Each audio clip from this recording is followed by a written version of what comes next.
It was just an ordinary night.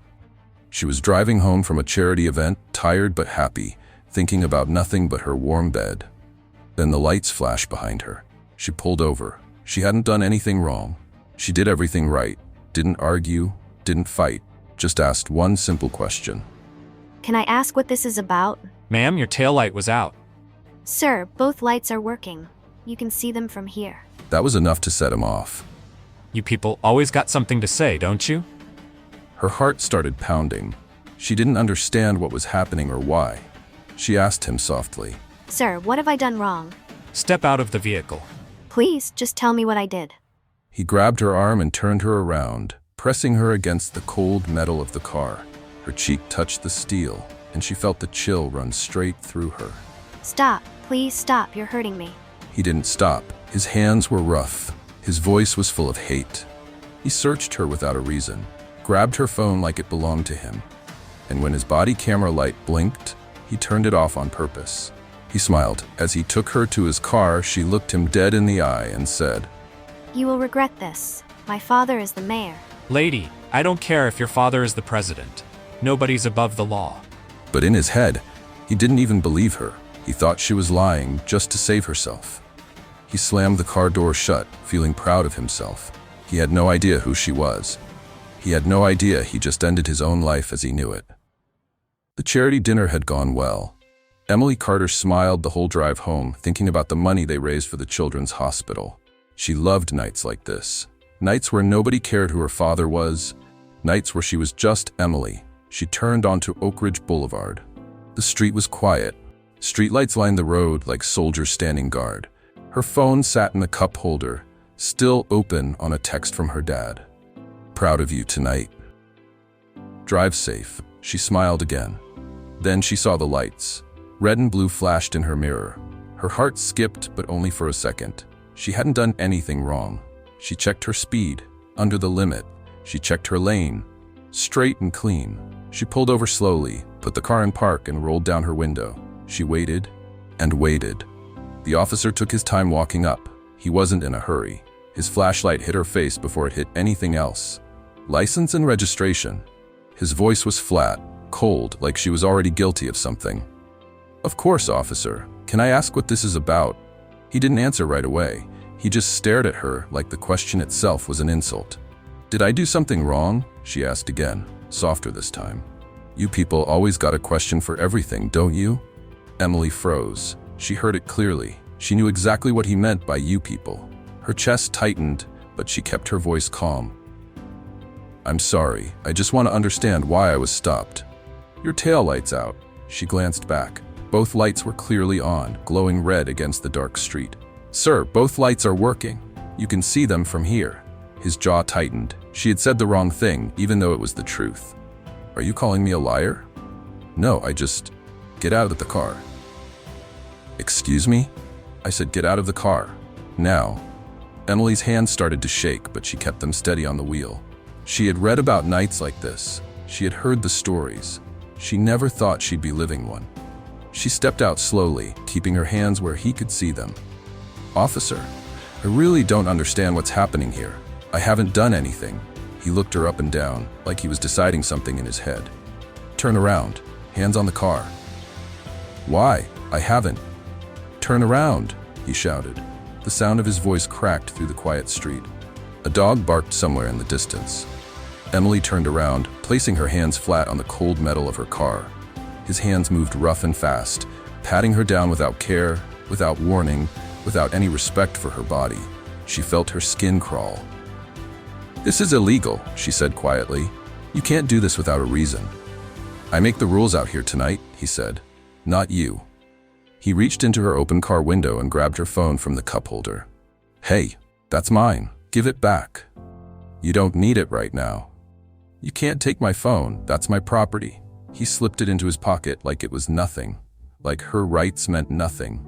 Emily's mind raced. She thought about calling her father. She thought about screaming for help, but no one was around, just empty houses and closed curtains. She noticed something small, the little red light on his chest camera. It had been blinking this whole time. Then it stopped. He had turned it off. On purpose. Her stomach dropped. She understood in that moment exactly what kind of night this was going to be. "Why did you turn off your camera?" He smiled. It wasn't a kind smile. It was the smile of a man who knew he was about to get away with something. "Because now," he said, leaning close to her face, "nobody's going to hear your little story." Emily's whole body went cold. "Please," she said, her voice cracking for the first time. "I just want to go home." "Should have thought about that before you decided to argue with me." "I didn't argue, I asked a question." "Same thing." He grabbed her arm hard and pulled her toward his car. "You're hurting me." "Stop resisting." "I'm not resisting. I'm not moving."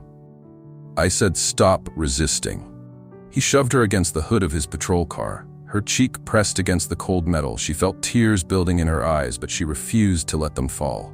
Not in front of him. "You're gonna regret talking back to me tonight," he whispered near her ear. "People like you never learn." Those words, "people like you," they echoed in her head louder than anything else he had said. He cuffed her wrists, tight enough to leave marks. He didn't check if they were too tight. He didn't care. "This is wrong," she said. "You know this is wrong. Save it for the judge." Across the street, in a parked car with its headlights off, a young woman sat frozen behind her steering wheel. She had been about to head inside her apartment when she saw the flashing lights. She almost drove away, not wanting to get involved. But something told her to stay. She watched the officer's hands moving too rough. She watched him grab the woman's phone. She watched the little camera light turn off. Her own hands moved without thinking. She lifted her phone and pointed it through her windshield, recording everything happening across the street. She zoomed in. She didn't make it obvious. She just let it record, quiet and still, capturing every second of what was happening under the streetlight. She didn't know the woman being arrested. She didn't know her name. She kept recording until the patrol car doors slammed shut. Inside the car, Emily sat in silence, wrists aching behind her back. The officer glanced at her through the mirror, satisfaction written all over his face.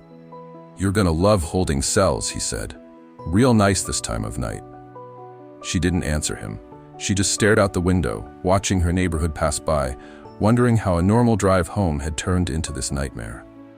They arrived at the station a few minutes later. He pulled her out of the car, gripping her arm tighter than necessary, walking her through the front doors like she was some dangerous criminal. The front desk officer barely looked up. "Another one, Mercer?" "Yeah. Resisting, disorderly conduct." Emily's head snapped up. "I never resisted. I never did anything." "Tell that to the judge," he said again, smirking. They walked her past the front desk toward the holding cells. Emily's mind was spinning, trying to think of what to do, what to say, how to make this stop. Then she remembered something that might actually matter here. She took a breath and looked directly at him. "You really should have left your camera on." He laughed, a short, mocking laugh. "And why is that?" "Because you have no idea who you just arrested." He rolled his eyes. "Let me guess, you're Trump's distant niece." He said mockingly, "My father is the mayor." For a moment, the hallway went quiet. Then he laughed even harder, loud enough that a few other officers glanced over. "Lady, I don't care if your father is the president," he said, stepping closer, his voice dripping with mockery. "Nobody is above the law, not even the mayor's little princess." That was what he said, but in his mind, he did not believe it to be true, that if she was truly the mayor's daughter, she will not be driving alone at that time of the night. Emily's eyes burned with anger and tears at the same time. "You're going to regret this," she said quietly. "Sure I will." He opened the holding cell door and pushed her inside, not gently, not carefully. The metal door slammed shut behind her with a sound that echoed through the whole station. Emily sat down on the cold bench inside the cell, wrists still sore, cheeks stained with tears she could no longer hold back. She looked up at the ceiling, trying to steady her breathing. She thought about her father, about how calm he always stayed, no matter how bad things got. She needed that calm right now. She thought about the officer's face, his laugh, his words. "Nobody's above the law." She almost laughed herself through her tears, because he had no idea how true those words were about to become. Just not in the way he thought. Outside, in the parking lot, the young woman who had recorded everything sat frozen in her car, staring down at her phone. The video was still there. Saved. Untouched. She didn't know what to do with it yet. She didn't know if she should come forward. She had her own reasons to stay quiet, her own bad memories of dealing with police. So she did the only thing she felt safe doing. She saved the video, locked her phone, and drove home in silence. She had no idea that the woman locked in that cell was about to change everything, not just for herself, but for the man who had just made the biggest mistake of his career. Officer Ryan Mercer walked back to his desk that night, feeling proud of himself. He filled out his report, twisting the truth just enough to cover himself. He wrote that she had resisted. He wrote that she had been aggressive. He signed his name at the bottom like it was any other night. He had no idea whose daughter he had just thrown in a cell. If you've ever been treated like you didn't matter, if you've ever needed help and felt completely alone, you need to watch this until the end. What that officer did to her, he never imagined it would come back to destroy him. But what Emily did next will inspire you. Welcome back to the channel. Before we go on, just a quick favor. If you're enjoying the story, hit that subscribe button. You're about to watch how one cruel officer destroyed his entire life with a single bad decision. Drop a comment and let me know where you're watching from and what time it is over there. Emily sat alone in the holding cell for what felt like hours, though it had only been 20 minutes. The cold bench pressed against her back. Her wrists still throbbed from the cuffs. She kept replaying the officer's words in her head. Nobody's above the law, not even the mayor's little princess. She wiped her face and took a deep breath. Crying wasn't going to help her now. She needed to think. A different officer walked up to the cell, a woman with tired eyes and a clipboard in her hand. "You get one call," the woman said. "Make it count." Emily nodded and stood up. Her legs felt weak, but she forced herself to walk steady. The woman led her to a phone mounted on the wall near the front desk. Emily picked up the receiver. Her hand shook as she dialed the only number she had memorized by heart. It rang once, twice. "Hello," her father's voice. Calm, warm. The same voice that had told her bedtime stories when she was little. "Dad?" Her voice cracked immediately. "Emily, what's wrong? Can you come get me?" A pause on the other end. She could hear him sit up straighter, even through the phone. "What's going on? Where are you?" "I'm at the police station, Riverside Station. Dad, I didn't do anything wrong. I was just driving home and..." "Wait, slow down. What happened?" Emily took a shaky breath. "I was arrested, I don't even know what for. He said my light was out, but it wasn't. He grabbed my phone, he put his hands on me, he said things to me, Dad, things he shouldn't have said." Her father's voice changed. It didn't get louder, it got quieter. And that quiet was more frightening than shouting ever could be. "Say that again." "He hurt me, arrested me for nothing. I've never been so scared in my life." There was silence on the line. Emily could hear her father breathing, slow and controlled, like he was holding something back. "I'm coming right now," he said. "Don't say another word to anyone. Do you understand me?" "Okay." "Emily." "Yes? I love you. I'll fix this." The line went dead. Emily stood there holding the phone for a moment longer than she needed to. Something about his voice had shifted her fear into something else, something closer to relief. 10 minutes later, the front doors of the police station burst open. No entourage walked in behind him, no security. No assistants, no cameras, just one man. Mayor Daniel Carter walked through those doors like he owned the ground beneath his feet. His suit was still buttoned from whatever event he had left in a hurry. His face was calm. Too calm. The kind of calm that made grown men nervous. Every officer in the room stopped what they were doing. The front desk officer stood up so fast his chair rolled backward and hit the wall. "Mr. Mayor, where's my daughter?" His voice wasn't loud. It didn't need to be. "Sir, I'll get the chief right away." "Where is my daughter?" The desk officer pointed a shaking finger toward the holding cells.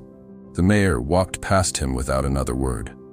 Chief Harold Bennett came rushing out of his office, straightening his jacket, trying to look composed even though his hands were fumbling with his buttons. "Daniel, Mr. Mayor, I just heard, I'm so sorry. We're going to sort this whole thing." The mayor ignored him completely. He walked straight to the holding cell, and when he saw Emily sitting there, something in his eyes softened for just a second. Just long enough for her to see her father underneath the mayor. "Dad, I'm here. The cell door opened. Emily stepped out and wrapped her arms around him. For a moment, neither of them said anything. He held her the way he used to when she was a little girl who had fallen off her bike. Are you hurt? He asked quietly. My wrists. He was rough. He said things to me. What kind of things? Emily hesitated. Racist things, Dad. And then he laughed when I told him who you were. He didn't believe me.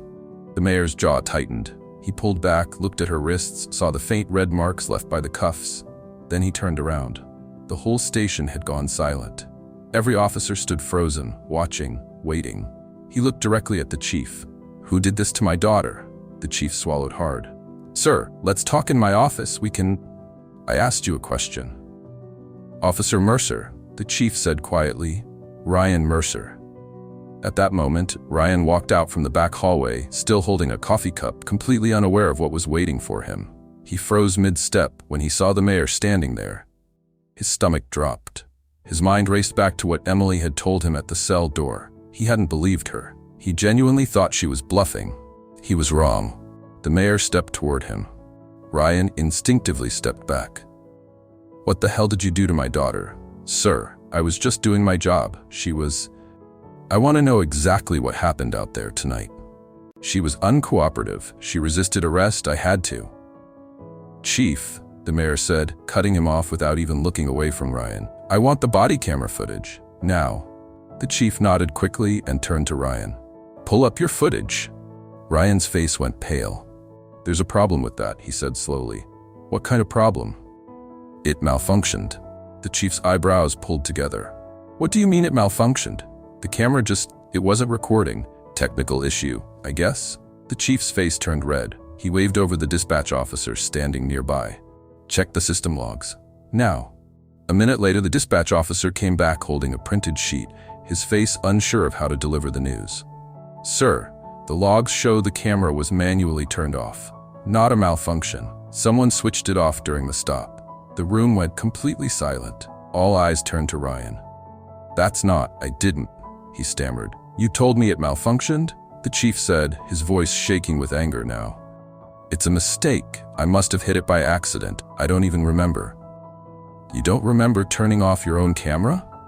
Ryan had no answer. The mayor stepped closer again, his voice low and controlled. My daughter says you searched her without cause. She says you took her phone. She says you hurt her and said things to her that had nothing to do with police work. Is any of that true?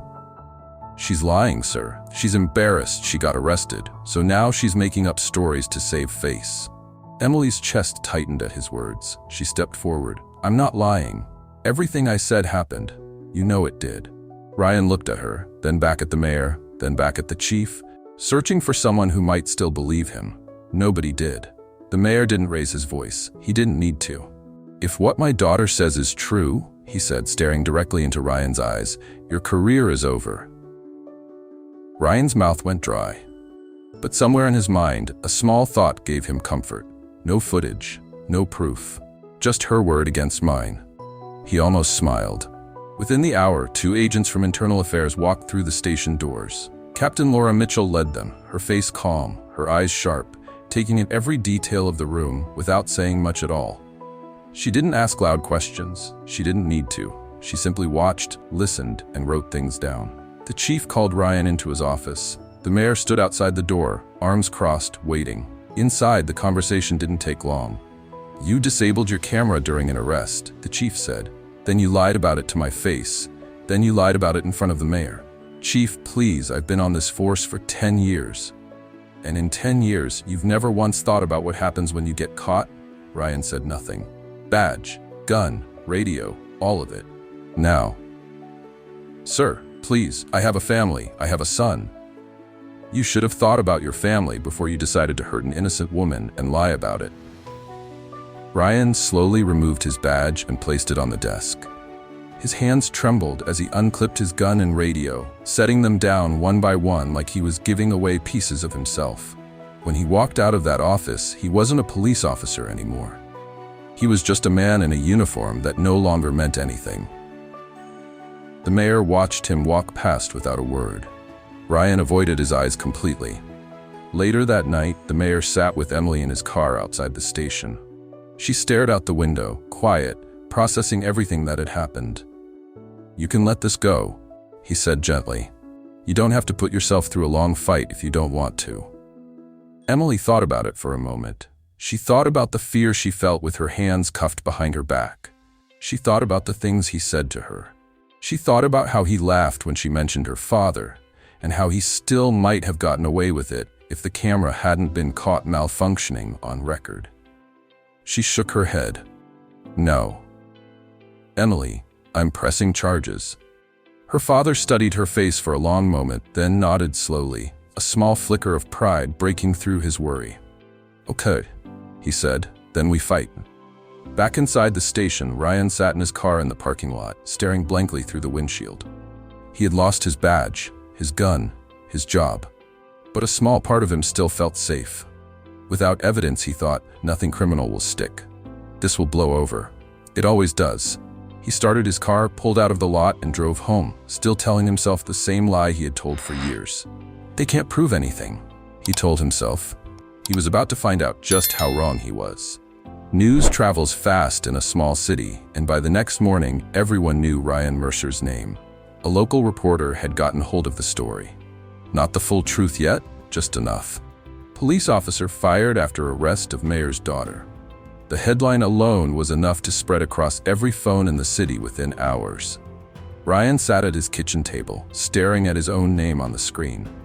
His coffee had gone cold beside him.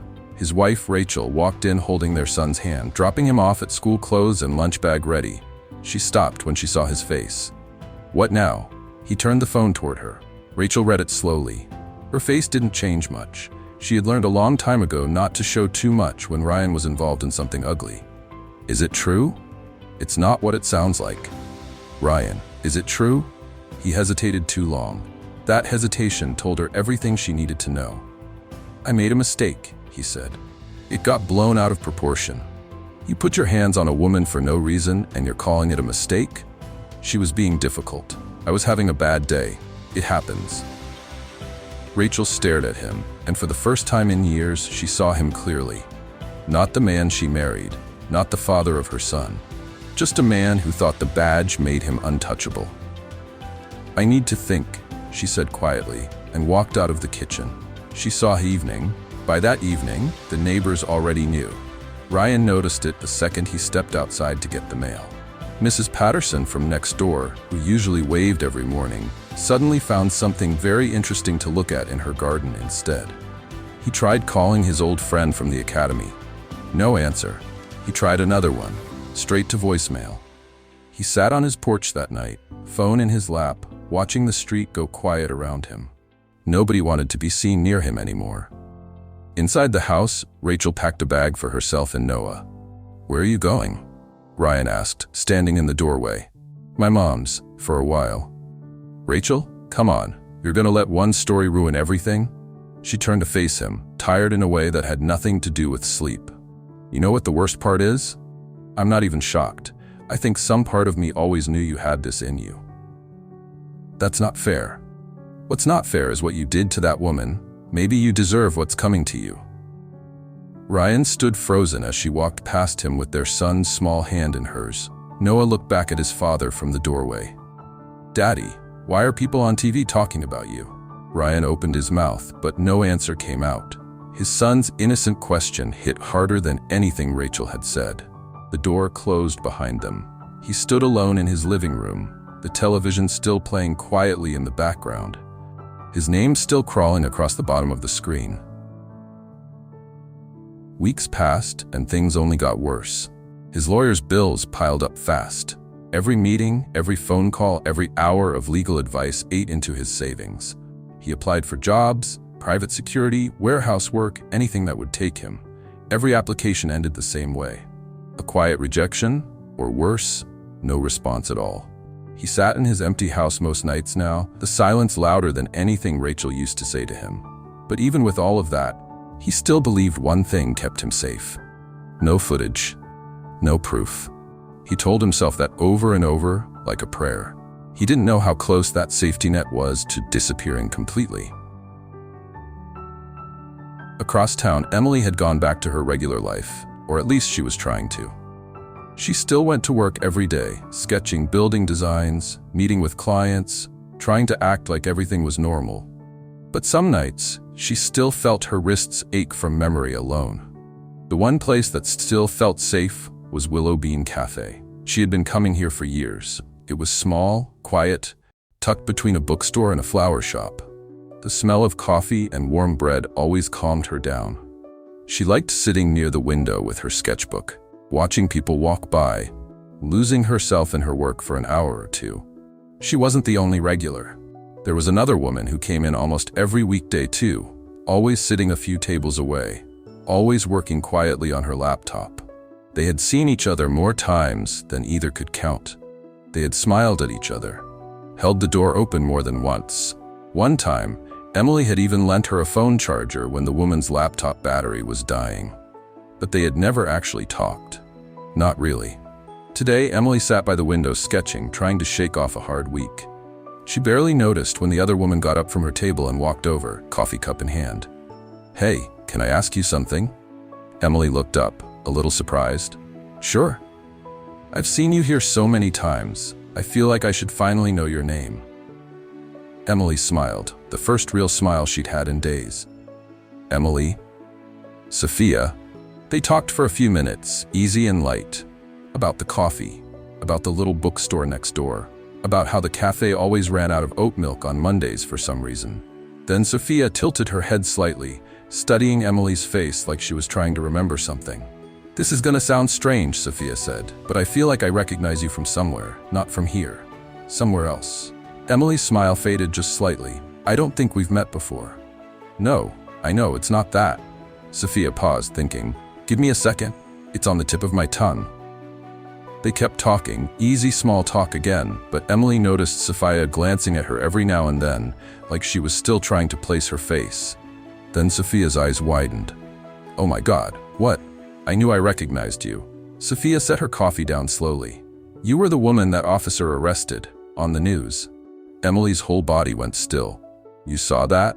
Sophia nodded slowly. "Yeah, I was there that night." "What do you mean you were there?" "I was parked across the street. I saw the whole thing happen." Emily's heart started pounding. "You saw what he did to me?" "I did." Sophia's voice dropped lower. "I didn't know what to do. I've had my own bad experiences with police before, so I froze. I didn't come forward." Emily sat back in her chair trying to process everything. Part of her felt a flicker of disappointment, but she understood the fear. She had lived through enough of it herself to recognize it in someone else. They sat quietly for a moment, coffee going lukewarm between them. "I'm sorry," Sophia said. "I should have said something sooner." "It's okay, I understand." Sophia hesitated, glancing down at her phone sitting on the table. "I couldn't speak up then," she said slowly, "but I recorded everything." The words hit Emily like a wave. "You? What?" Sophia picked up her phone and unlocked it, scrolling for a moment before turning the screen toward Emily. There it was, the video. Emily could see it clearly, the flashing lights, her own car pulled over, the officer's rough hands, every second of that night, captured and saved, sitting quietly on a stranger's phone this whole time. Emily's hands started shaking. Tears filled her eyes before she even realized she was crying. "This is real," she whispered. "This actually happened. You have proof." "I do." Emily wasn't crying because she felt like she had won something. She was crying because for months it had felt like her word alone wasn't enough. Now, finally, someone believed her without needing to be convinced. Without thinking, she reached out and grabbed Sophia's phone, standing up so fast her chair nearly tipped over. "I'm sorry. I need to show this to my lawyer right now. This changes everything." She was already halfway to the door before Sophia even stood up. "Wait, hold on." Emily pushed through the cafe door and out onto the sidewalk, her mind racing, barely thinking straight. Sophia hurried after her, weaving through tables. Hey, stop." Emily stopped in her tracks, turning around, still holding the phone tightly in her hand. "You have my phone," Sophia said, slightly out of breath, trying not to laugh at how fast this had all happened. Emily looked down at the phone in her hand, then back up at Sophia, her face turning red. "Oh my God, I am so sorry. I just got excited. This is gonna help me put that awful man away and I completely forgot this isn't even mine." "It's okay," Sophia said, smiling now. holding out her hand. "Really, it's okay." Emily handed the phone back slowly, laughing a little through her tears now, embarrassed but relieved at the same time. "I'm so sorry. That was so weird of me. Honestly, that might be the most excited anyone's ever been to steal my phone." They both laughed, standing there on the sidewalk outside the cafe, the awkwardness melting into something warmer. "Can we go back inside?" Emily asked. "I want to hear everything, and I want to make sure you send me that video the right way without me running off with your phone this time." Sophia smiled. "Deal?" They walked back into the cafe together, sat down, and this time Sophia carefully sent the video over herself. They exchanged numbers, promising to talk more once things settled down. "Thank you," Emily said quietly, holding her phone like it held the most important thing in the world. "You have no idea what this means." "I think I do," Sophia said. "I just wish I had done it sooner." Emily shook her head. "You did it when it mattered most." For the first time since that night on Oak Ridge Boulevard, Emily felt something close to peace settle into her chest. She finally had proof. And somewhere across town, a man who thought he had gotten away with everything was about to find out just how wrong he was. If you're still here and feeling that satisfaction, hit that like button, because Emily is just getting started. Comment, "I see you, Emily," if you're rooting for her to take him down, and subscribe if you don't want to miss the moment he faces the consequences for what he did.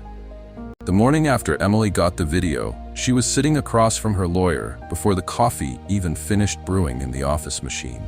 His name was David Cole, a sharp man in his 50s who had handled cases against the department before. He watched the video twice in complete silence, his face unreadable. When it ended, he leaned back in his chair. "This changes everything." "I know," Emily said. "No, Emily, I don't think you understand how much." He turned his laptop toward her. "This isn't just proof of what he did. This is proof he lied. To his chief, to internal affairs. Under oath, most likely in his written statement. So what happens now? Now we make sure nobody can say this video is fake, edited, or taken out of context. We get experts to verify it, then we hand it to the DA's office ourselves before anyone can bury it." Emily nodded slowly. "How long will that take?" "Not long," David said. "This kind of evidence moves fast once it's real." 2 days later, a digital forensics expert sat in a small office reviewing the video frame by frame. He checked the metadata, the timestamp buried in the file, the GPS location tagged automatically when Sophia's phone recorded it. Everything matched. The time on the video lined up exactly with the police log from that night. The location matched Oak Ridge Boulevard down to the exact block. There were no cuts, no edits, no gaps. Just raw footage, untouched since the night it was recorded. "It's clean," the expert told David over the phone. "No tampering, no editing software used. This is exactly what it looks like." David thanked him and hung up, staring at his screen for a moment before picking up his phone again. He dialed a number he hadn't used in months. "Marcus, it's David. I've got something you need to see." Assistant District Attorney Marcus Reed had built his reputation on patience. He didn't rush cases. He didn't celebrate small wins. He let evidence speak before he ever raised his voice in a courtroom. But when he watched the video for the first time, sitting alone in his office late that evening, even he felt his jaw tighten. He watched Ryan grab Emily's phone. He watched him shove her against the hood of the car. He watched the exact moment the body camera light blinked off. He played it 3 more times. Then he picked up his phone and made a call. "I need a warrant," he said, "tonight if possible." Ryan didn't see it coming. He was sitting alone in his kitchen, same as most nights now, a half-eaten sandwich in front of him that he hadn't touched in 20 minutes. The house felt too big and too quiet ever since Rachel left with Noah. He still checked his phone constantly, hoping for a message from her. Nothing ever came. He was scrolling through old photos of his son when he heard the knock at his door. Sharp. Official. He sat up straight, his stomach twisting with a feeling he hadn't felt since the night at the station. He opened the door to find 2 officers standing there, ones he didn't recognize from his old shift. Behind them stood Marcus Reed, calm and composed, holding a folder under his arm. "Ryan Mercer, you already know who I am. You're under arrest for assault, unlawful search and seizure, and filing a false police report." Ryan's whole body went cold. This is a joke. There's no proof. It's her word against mine, that's it. That's all it's ever been. We have video, Marcus said flatly. Ryan froze. What? A witness recorded the entire incident from across the street. Time-stamped, verified, untouched. Marcus's voice didn't rise, didn't shake. He simply stated the truth like it was already decided. We've seen everything you did that night, Mr. Mercer. Every single second. Ryan's mind raced back instantly. The parked car, the quiet street. He remembered glancing toward it once during the arrest, seeing nothing but a dark shape inside, dismissing it without a second thought. He never imagined someone had been watching, recording, waiting. "Turn around, please," one of the officers said. Wait, just let me explain. I can explain everything. I was having a bad night. I didn't mean for it to go that far. You can explain it in court." Ryan felt the cold metal of the handcuffs close around his wrists, the same way Emily's wrists had felt that night on Oak Ridge Boulevard. The irony didn't escape him, but it didn't feel like justice yet. It just felt like the floor disappearing beneath him. "Please," he said, quieter now, almost begging. "I have a son. You should have thought about that before you turned off your camera." They walked him out of his own house in handcuffs, past the same neighbors who had been avoiding him for weeks. Mrs. Patterson stood on her porch, watching quietly as they placed him in the back of a patrol car. He caught her eye for just a second before looking away, shame burning through him for the first time since this whole thing started. At the station, they processed him the same way he had processed hundreds of people before. Fingerprints, photograph, personal items removed and placed in a small plastic bag. He sat in an interrogation room, waiting, his hands trembling slightly on the table in front of him. Marcus walked in and sat down across from him. Sliding a tablet across the table, he pressed play. Ryan watched himself on the small screen. His own voice, his own hands, his own cruelty, captured in a way he never thought possible. Now nobody's going to hear your little story. Hearing it back from outside himself made his stomach turn. He looked away before the video finished. "Turn it off. I think you should watch the whole thing." "I said turn it off." Marcus paused the video calmly and closed the tablet. "You're going to want a good lawyer," he said, standing up. "You're going to need one." News broke by morning. This time, there was no ambiguity in the headlines. Fired officer arrested after video reveals assault of mayor's daughter. The story spread fast, faster than the first one. This time, there was footage attached, a small blurred clip released to confirm the arrest, enough to show the public that this wasn't just accusations anymore. Ryan's old academy friends, who had ignored his calls for weeks, suddenly had plenty to say to reporters, distancing themselves as fast as they could. "I always thought something was off about him. He had a temper. Everyone knew it. Nobody stepped up to defend him. Not one person." Rachel saw the news from her mother's house, sitting on the couch with Noah playing quietly on the floor nearby. She didn't feel shocked. She didn't feel much of anything anymore, just a tired kind of sadness for the life she thought she had. "Mommy, is Daddy in trouble?" She looked at her son, searching for the right words, finding none that felt honest enough. "Yes, baby, Daddy's in trouble." Back at the station, Ryan sat alone in a holding cell, the same kind of cell he had shoved Emily into months earlier. The metal bench felt exactly as cold as it had looked from the other side. He stared at the wall, replaying everything in his mind. The traffic stop, the camera switching off, the arrogant smile he wore walking away that night, so sure nothing would ever catch up to him. He thought about the parked car across the street, the one he barely noticed, the one that ended up holding the only piece of truth strong enough to bring his entire life down. He thought about Rachel, about Noah's question that still echoed in his memory. "Daddy, why are people on TV talking about you?"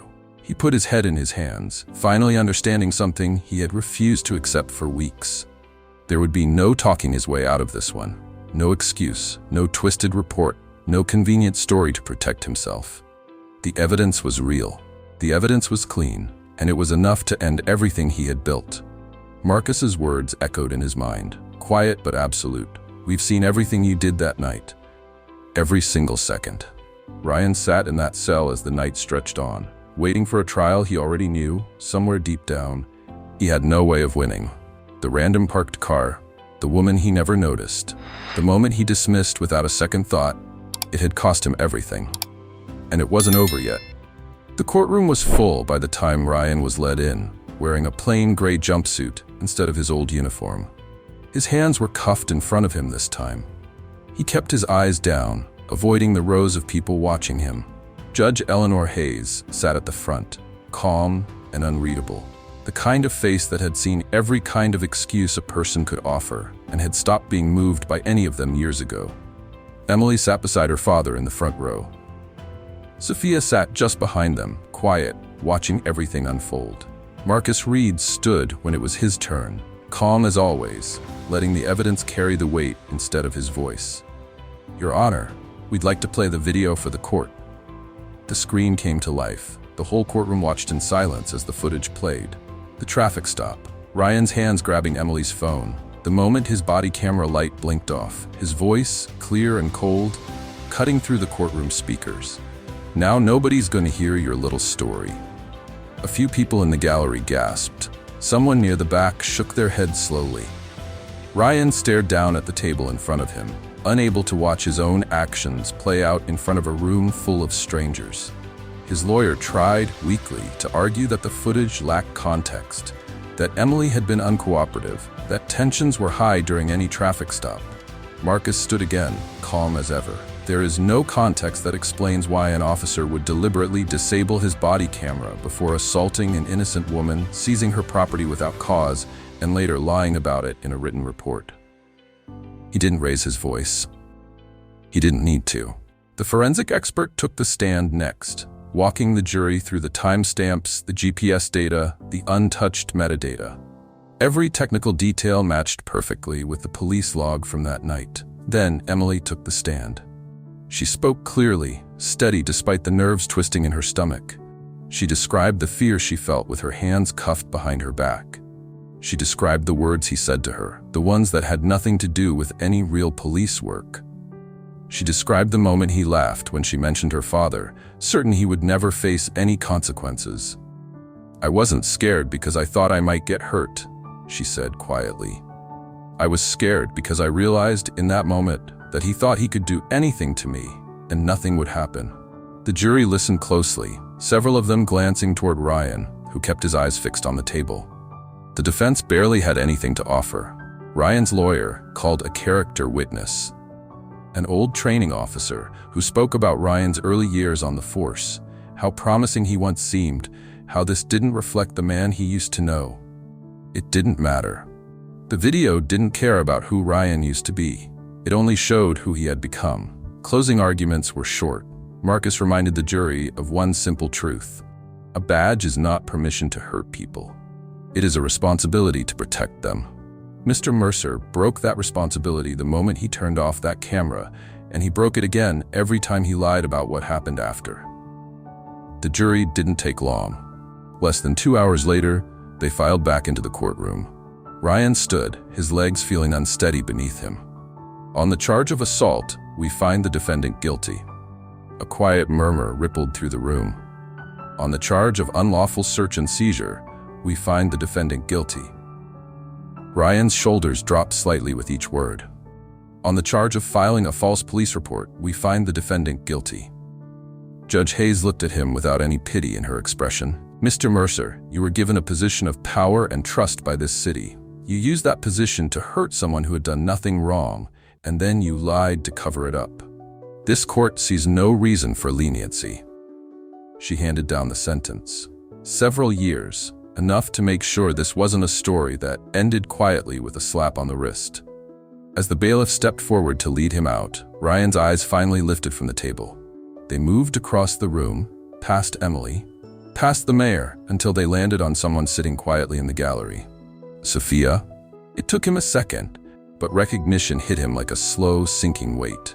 The woman from the parked car, the one he had barely noticed that night, dismissed without a second thought. She looked back at him, calm, no anger in her expression, just quiet certainty. He realized, far too late, that the only piece of evidence strong enough to end his career and his freedom had been sitting silently across the street the entire time. And he never even knew to be afraid of her. The bailiff led him out of the courtroom. He didn't look back again. Outside the courthouse, reporters gathered near the steps, cameras flashing, questions overlapping each other in a wall of noise. Mayor Carter stepped up to a small podium that had been set up for him. He didn't smile. He didn't look triumphant. He looked tired, the way a father looks after finally being able to breathe again. This case was never about power or connections, he said. It was about accountability. No badge, no title, no position should ever place someone above basic human decency. My daughter is safe today because one woman had the courage to come forward with the truth. That courage matters more than anything I could have done as mayor. Emily stood beside him, quiet, watching the cameras but not really seeing them. Her mind was somewhere else, replaying the moment the jury read the verdict, feeling something settle in her chest that had been unsettled for months. It wasn't happiness exactly. It was closer to relief, the kind that comes after finally putting down something heavy you didn't realize you were still carrying. Weeks passed. The story slowly faded from the headlines, replaced by whatever new thing had captured the public's attention. But for Emily, the quiet that followed felt different than before, lighter. She found herself back at Willow Bean Cafe one afternoon, sitting at her usual table by the window, sketchbook open in front of her. Sophia walked in a few minutes later, ordering her coffee before sliding into the seat across from Emily like she had done 100 times now. They had grown close over the past few weeks. What started as two strangers who shared smiles and held doors had turned into something real. "How are you feeling?" Sophia asked, wrapping her hands around her warm cup. "Lighter," Emily said, "like I can finally exhale." Sophia smiled. "That's good. You deserve that." They sat quietly for a moment, the cafe humming softly around them, familiar and warm. "Can I tell you something?" Sophia said suddenly. "Of course." Sophia hesitated, staring down at her coffee before looking back up. "I almost deleted that video."